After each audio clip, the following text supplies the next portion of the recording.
Halo Baraya, perkenalkan sebelumnya saya Hafid Abdul Ghani sebagai santri dari pesantren Persatuan Utusan 31 Banjaran yang memenuhi tugas sejarah peradaban Islam. Di sini tentunya saya ingin menjelaskan tentang salah satu sunan yang telah menyebarkan Islam ke Pulau Jawa, yaitu Sunan Gunung Derajat. Berawal dari biografi yang singkatnya, yaitu beliau adalah salah satu dari Wali Songo. Adalah sosok yang sangat berperan penting dalam penyebaran Islam di Pulau Jawa. Nama asli beliau adalah Raden Qasim, putra dari Sunan Ampel dan dengan Dewi Cantowah, yang merupakan keturunan bangsawan Majapahit. Sunan Gunung Derajat lahir sekitar abad ke-15 di Ampel Denta, Surabaya, Jawa Timur. Beliau tumbuh dalam lingkungan keluarga yang taat beragama serta memiliki semangat tinggi dalam menyebarkan ajaran Islam. Nama Gunung Derajat diambil dari tempatnya bermukim dan berdakwah, yaitu di sebuah wilayah di Lamongan, Jawa Timur. Riwayat pendidikannya, beliau adalah sebagai anak dari Sunan Ampel. Raden Qasim mendapat pendidikan agama Islam langsung dari ayahnya. Sunan Ampel dikenal sebagai ulama besar yang mendirikan pondok pesantren di Ampel, dan sehingga Raden Qasim tumbuh dengan lingkungan keilmuan yang kuat. Di pesantren ini ia belajar berbagai ilmu keislaman seperti fikih, tauhid, tafsir, dan akidah.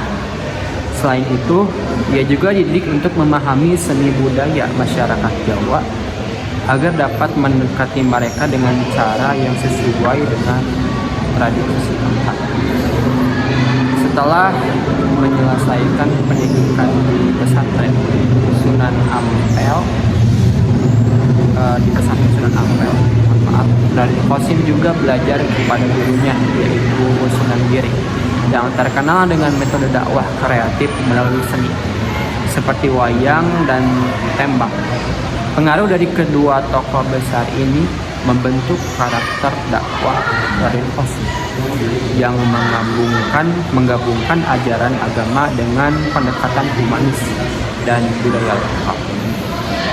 Metode dan pendekatan dakwah beliau ini dikenal sangat efektif, menyentuh berbagai aspek kehidupan masyarakat.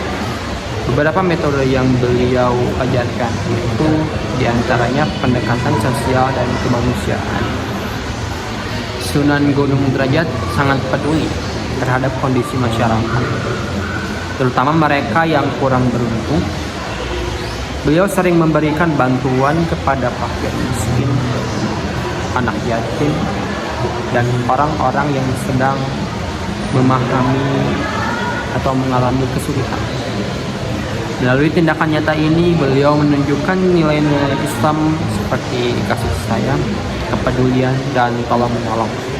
Nah, filosofi yang diajarkan inilah mengajarkan bahwa agama bukan hanya soal ibadah spiritual, tapi juga kepedulian terhadap sesama. Kemudian yang kedua adalah pengajaran nilai-nilai moral. Salah satu ajaran penting Sunan Gunung Derajat adalah konsep yang dikenal sebagai dasa ulu. Ini adalah 10 nilai utama yang harus dipegang oleh umat Islam dalam kehidupan sehari-harinya, dan di antaranya yang pertama yaitu menuhono teken marang wong kang buta.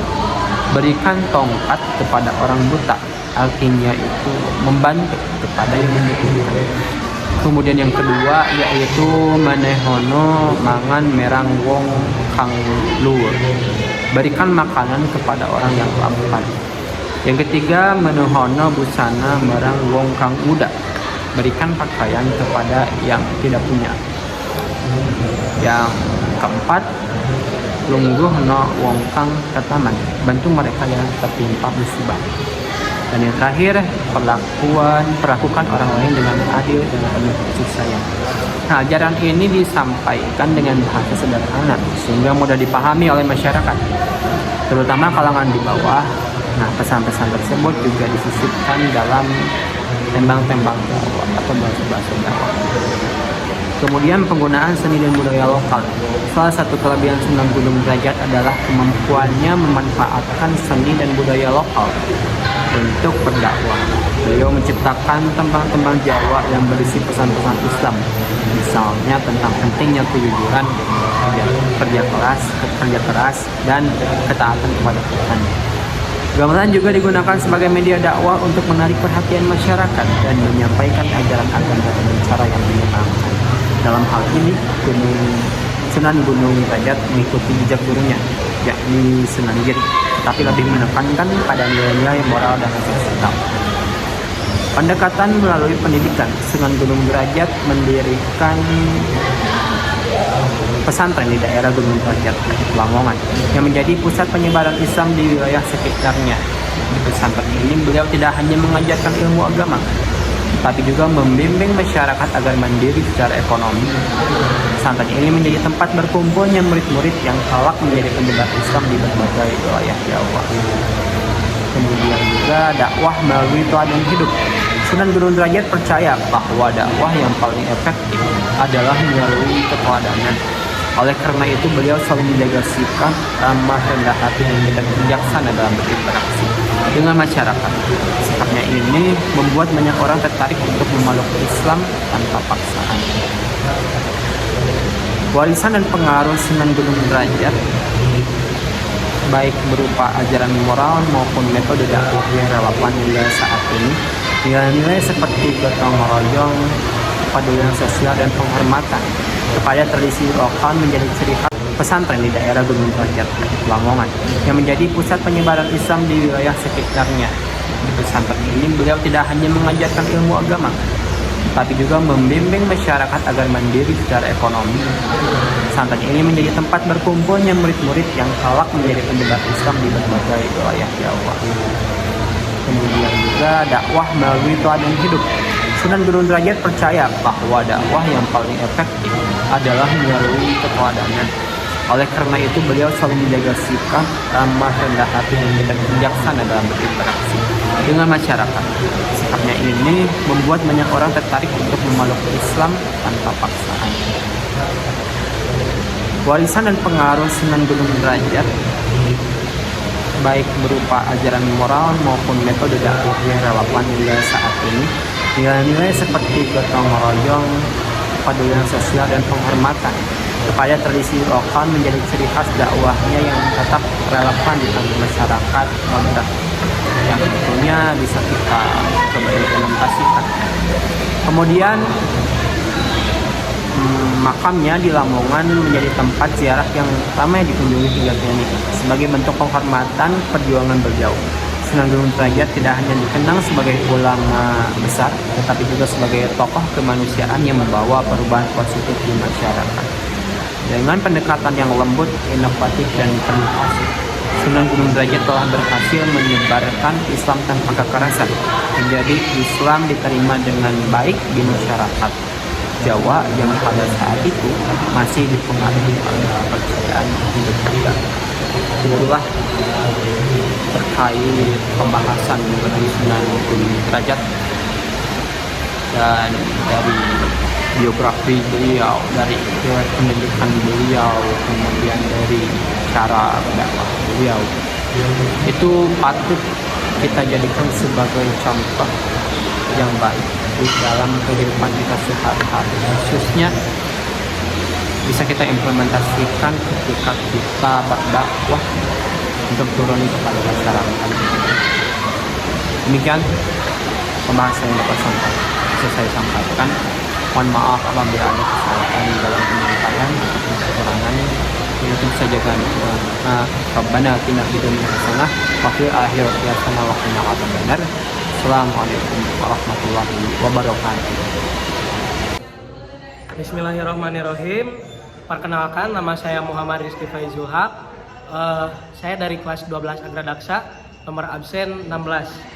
Pada kesempatan kali ini saya akan membahas sedikit mengenai Sunan Muria. Sunan Muria memiliki nama asli Raden Umar Said. Tidak ada catatan mengenai kapan beliau lahir, Tapi menurut beberapa artikel yang saya baca, beliau lahir pada sekitar abad ke-15. Ayah dari beliau bernama Sunan Kalijaga dan ibunya adalah Dewi Saro. Sunan Muria adalah salah satu dari Wali Songo, tokoh penyebar agama Islam di Pulau Jawa. Nama asli Sunan Muria adalah Raden Umar Said seperti yang telah saya tadi sebutkan. Ia adalah putra dari Sunan Kalijaga dan Dewi Saro. Sunan Muria dikenal dengan pendekatan dakwahnya yang khas, yaitu menyebarkan Islam di daerah terpencil, khususnya di sekitar Gunung Muria, Jawa Tengah. Nah, riwayat pendidikan Sunan Muria tidak banyak tercatat dalam sejarah, namun berdasarkan tradisi dan kisah yang berkembang, dapat diketahui bahwa pendidikan beliau sangat dipengaruhi oleh lingkungan keluarganya yang dekat dengan nilai-nilai Islam. Berikut adalah gambaran umum tentang riwayat pendidikan Sunan Muria. Yang pertama adalah pendidikan dalam keluarga. Sunan Muria lahir dari keluarga yang sangat religius. Ayahnya, Sunan Kalijaga, adalah salah satu wali songo yang terkenal dengan dakwah berbasis budaya dan toleransi. Dari ayahnya, Sunan Muria belajar tentang nilai-nilai keislaman, seni berdakwah, dan pendekatan budaya. Ibunya, Dewi Saro, berasal dari keluarga ulama, sehingga mendukung pendidikan keislaman Sunan Muria sedari kecil. Keluarga ini menjadi tempat pertama Sunan Muria mempelajari tauhid, fikih, tasawuf, dan nilai-nilai Islam yang disampaikan secara luas dan penuh kearifan. Yang kedua yaitu berguru kepada Wali Songo. Nah, sebagai anak dari Sunan Kalijaga, Sunan Muria memiliki akses untuk belajar langsung dari para Wali Songo. Di antaranya dari Sunan Ampel yang dikenal sebagai guru besar para wali, mengajarkan Sunan Muria dasar-dasar syariat Islam. Yang kedua, Sunan Bonang, paman dari Sunan Muria, memberikan pendidikan mendalam tentang tasawuf, seni, dan sastra yang kemudian mengaruhi gaya dakwahnya. Lalu yang ketiga adalah dari Sunan Kudus yang dikenal dengan pengetahuannya dalam fikih dan toleransi beragama, turut membimbing Sunan Muria. Yang ketiga adalah pendidikan mandiri di alam. Sunan Muria dikenal menyukai kehidupan sederhana di alam terbuka. Ia banyak menghabiskan waktu di pegunungan, berinteraksi dengan masyarakat kecil, sambil mendalami ilmu-ilmu kehidupan. Nah, lalu yang berikutnya adalah riwayat pendidikan Sunan Muria lebih bersifat tradisional dan kontekstual dengan fokus pada yang pertama, pendidikan keluarga, kedua, bimbingan dari para wali songo, ketiga, pendidikan mandiri di alam, dan empat, pengalaman dakwah secara langsung. Melalui pendidikan ini, Sunan Muria menjadi salah satu wali yang dikenal dengan pendekatan dakwahnya yang sederhana namun efektif, sehingga berhasil menyebarkan Islam di daerah yang terpencil. Lalu berikutnya adalah peran dalam penyebaran Islam. Jadi Sunan Muria ini memiliki banyak sekali peran penting dalam menyebarkan Islam ke daerah-daerah terpencil yang sulit dijangkau oleh masyarakat. Ia juga menjadi perantara antara masyarakat pedesaan dengan kalangan masyarakat yang berada di kerajaan dan bangsawan. Beliau mengajarkan beberapa nilai. Yang pertama yaitu tentang kesederhanaan dan kedisiplinan. Sunan Muria mengajarkan pentingnya hidup sederhana dan disiplin dalam menjalankan agama Islam. Kedua adalah mengajarkan kerja keras. Ketiga, mengajarkan toleransi dan kebersamaan. Lalu berikutnya ada peninggalan Sunan Muria. Nah, Sunan Muria ini meninggalkan beberapa hal. Yang pertama yaitu tembang sinom dan kinanti. Tembang-tembang ini berisi pesan-pesan moral dan ajaran Islam. Yang kedua adalah Masjid Sunan Muria, dan yang ketiga adalah tradisi sekaten dan grebeg. Sunan Muria juga turut melestarikan tradisi keagamaan yang dikaitkan dengan Islam. Lalu Sunan Muria ini dimakamkan di dekat puncak Gunung Muria, Desa Colok, Kabupaten Kudus. Untuk mencapai makam ini, pengunjung harus menaiki beratus-ratus anak tangga yang melambangkan perjuangan spiritual menuju Allah. Tempat ini menjadi tujuan ziarah yang penting bagi umat Islam di Indonesia. Sunan Muria adalah tokoh penting dalam sejarah penyebaran Islam di Indonesia. Dengan pendekatan yang penuh kesederhanaan dan budaya, ia berhasil menyentuh hati masyarakat pedesaan di lereng Gunung Muria. Warisan ajaran dan nilai-nilainya tetap relevan hingga sekarang. Kehidupan yang harmonis antara agama, budaya, dan masyarakat. Sekian yang bisa saya sampaikan. Terima kasih.